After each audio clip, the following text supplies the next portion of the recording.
Chapter 4 Overhill and Underhill. There were many paths that led up into those mountains, and many passes over them, but most of the paths were cheats and deceptions that led nowhere or to bad ends, and most of the passes were infested by evil things and dreadful dangers.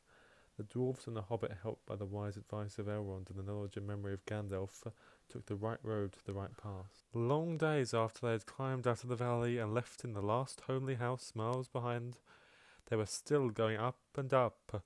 It was a hard path and a dangerous path, a crooked way and a lonely and long. Now they could look back over the lands that they had left, laid out behind them far below. Far, far away in the west, where things were blue and faint, Bilbo knew there lay his own country of safe and comfortable things, and his little hobbit hole. He shivered. It was getting bitter cold up here, and the wind came shrill among the rocks. Boulders, too, at times, came galloping down the mountainsides, let loose by midday sun upon the snow, and passed among them, which was lucky, or over their heads, which was alarming. The nights were comfortless and chill, and they did not dare to sing or talk too loud, for the echoes were uncanny, and the silence seemed to dislike being broken, except by the noise of the water and the wail of the wind and the cracks of the stone.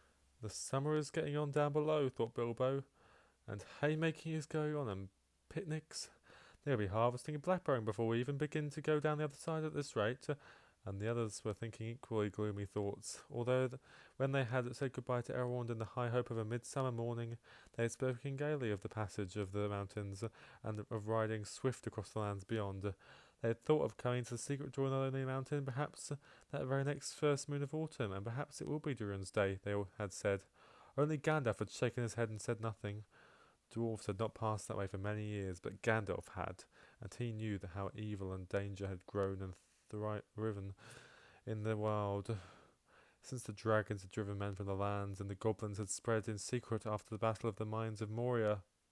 Even the good plans of wise wizards like Gandalf and of good friends like Elrond go astray sometimes when you're off on dangerous adventures over the edge of the wild, and Gandalf was a wise enough wizard to know it. He knew that something unexpected might happen, and he hardly dared to hope that they would pass without fearful adventure over those great tall mountains with lonely peaks and valleys where no king ruled. They had not. All was well, until one day they met a thunderstorm. More than a thunderstorm, a thunder battle. You know how terrific a really big thunderstorm can be down in the land and in the river valley, especially at times when two great thunderstorms meet and clash. More terrible still are thunder and lightning in the mountains at night when storms come up from the east and west and make war. Then lightning splinters on the peaks, and rocks shiver, and great crashes split the air and go rolling and tumbling into every cave and hollow, and the darkness is filled with overwhelming noise and sudden light. Bilbo had never seen or imagined anything of the kind. They were high up in a narrow place, with a dreadful fall into a dim valley at one side of them. They were sheltering under a hanging rock for the night, and he lay beneath a blanket and shook from head to toe. When he peeped out into the shining flashes, he saw that across the valley the stone giants were out, and were hurling rocks at one another for a game, and catching them, and tossing them down into the darkness, where they smashed among the trees far below, or splintered into little bits with a bang. Then came a wind and a rain, and the wind whipped the rain and the hail about in every direction, so that an overhanging rock was no protection at all. Soon they were getting drenched, and their ponies were standing with their heads down and their tails between their legs, and some of them were whinnying with fright. They could hear the giants gurgling and shouting all over the mountainsides. "This won't do at all," said Thorin. "If we don't get blown off or drowned or struck by lightning, we shall be picked up by some giant and kicked sky high for a football." "Well, if you know of anywhere better, take us there," said Gandalf, who was feeling very grumpy and was far from happy about the giants himself. The end of their argument was that they sent Philly and Killy to look for a better shelter. They had very sharp eyes, and being the youngest of the dwarfs by some 50 years, they usually got these sort of jobs, when everybody could see that it was absolutely not use sending Bilbo. "There is nothing like looking if you want to find something," also Thorin said to young dwarfs. "You certainly usually find something if you look, but it is not always quite that something you are after. So it is proved on this occasion." Soon Flea and Killy came crawling back, holding on to the rocks in the wind. "We have found a dry cave," they said, "not far round the next corner, and ponies and all could get inside." "Have you thoroughly explored it?" said the wizard, who knew that caves up in the mountains were seldom unoccupied. Yes, yes, they said, though everybody knew they could not have been long about it. They had come back too quick. It isn't all that big, and it does not go far back. That, of course, is the dangerous part about caves. You don't know how far they go back, sometimes, or where a passage behind may lead to, or what is waiting for you inside. But now, Philly and Killy's news seemed good enough, so they all got up and prepared to move. The wind was howling and the thunder still growling. They had business getting themselves and their ponies along. Still, it was not very far to go, and before long they came to a big rock standing out on the path. If you stepped behind, you found a low arch in the side of the mountain. There was just room to get the ponies through with a squeeze when they had been unpacked and unsaddled. As they passed under the arch, it was good to hear the wind and the rain outside instead of all about them, and to feel safe from the giants and their rocks. But the wizard was taking no risks. He lit up his wand as he did that day in Bilbo's dining room. That seemed so long ago, if you remember, and by its light they explored the cave from end to end. It seemed quite a fair size, but not too large and mysterious. It had a dry floor and some comfortable nooks. At one end there was a room for the ponies, and then there they stood, mightily glad of the change, steaming and champing in their nose bags. Oin and Glóin wanted to light a fire at the door to dry their clothes, but Gandalf would not hear of it. So they spread out their wet things on the floor and got dry ones out of their bundles. Then they made their blankets comfortable, got out their pipes and blew smoke rings, which Gandalf turned into different colours and set dancing up by the roof to amuse them. They talked and forgot about the storm and discussed what each would do with his share of the treasure when they got it, which at that moment did not seem so impossible. And so they dropped off to sleep one by one, and that was the last time that they used the ponies, packages, baggages, tools, and paraphernalia that they brought with them. It turned out a good thing that they brought Bilbo after all, for somehow he could not go to sleep for a long while. When he did sleep, he had very nasty dreams. A crack in the wall at the back of the cave got bigger and bigger, and opened wider and wider, and he was very afraid, but could not call out, or do anything but lie and look. Then he dreamt that the floor of the cave was giving way, and he was slipping, beginning to fall down, goodness knows where to. At that he woke with a horrible start, and found that a part of his dream was true. A crack had opened at the back of the cave, and was already a wide passage. He was just in time to see that the last of the ponies' tails disappearing into it. Of course, he gave a very loud yell, as a hobbit can yell, which is surprising for their size. Out jumped the goblins, big goblins, great ugly-looking goblins, lots of goblins. Before you could say rocks and blocks, there were 6 at each dwarf, at least, and 2 even for Bilbo. And they were all grabbed and carried through the crack, before you could say tinder and flint, but not Gandalf. Bilbo's yell had done that much good. It had wakened him up wide in a splintered second, and when goblins came to grab him, there was a terrific flash like lightning in the cave, a smell like gunpowder, and several of them fell dead. The crack closed with a snap, and Bilbo and the dwarfs were on the wrong side of it. Where was Gandalf? Of that neither they nor the goblins had any idea, and the goblins did not wait to find out. They seized Bilbo and the dwarfs and hurried them along. It was deep, deep, dark, such as only goblins that have taken to living in the heart of the mountains can see through. The passages there were crossed and tangled in all directions, but the goblins knew their way, as well as you do, to the nearest post office, and the way went down, and it was most horribly stuffy. The goblins were very rough and pinched unmercifully, and chuckled and laughed in their horrible stony voices, and Bilbo was more unhappy even than when the troll had picked him up by his toes. He wished again and again for his nice bright hobbit hole, not for the last time. Now there came a glimmer of red light before them. The goblins began to sing or croak, keeping time with the flap of their flat feet on the stone and shaking their prisoners as well. Clap, snack, their black crack, grip, grab, pinch, nab, and down to Goblin Town you go, my lad. Clash, crash, crush, smash, hammer and tongs, knocker and gongs, pound, pound, far underground. Ho, ho, my lad, swish, smack, whip, crack, batter and beat, yammer and bleat. Work, work, not dare to shrink, while goblins quaff and goblins laugh, round and round, far underground below, my lad. It sounded truly terrifying. The walls echoed to the clap, snack, and the crush, smash, and to the ugly laughter of their ho, ho, my lad. The general meaning of the song was only too plain. But now the goblins took out whips and whipped them with a swish smack and set them running as fast as they could in front of them, and more than one of the dwarfs were already yammering and bleating like anything when they stumbled into the big cavern. It was lit by a great red fire in the middle, and by torches along the walls, and it was full of goblins. They all laughed and stamped and clapped their hands when the dwarfs, with poor Bill at the back and nearest to the whips, came running in, while the goblin drivers whooped and cracked their whips behind.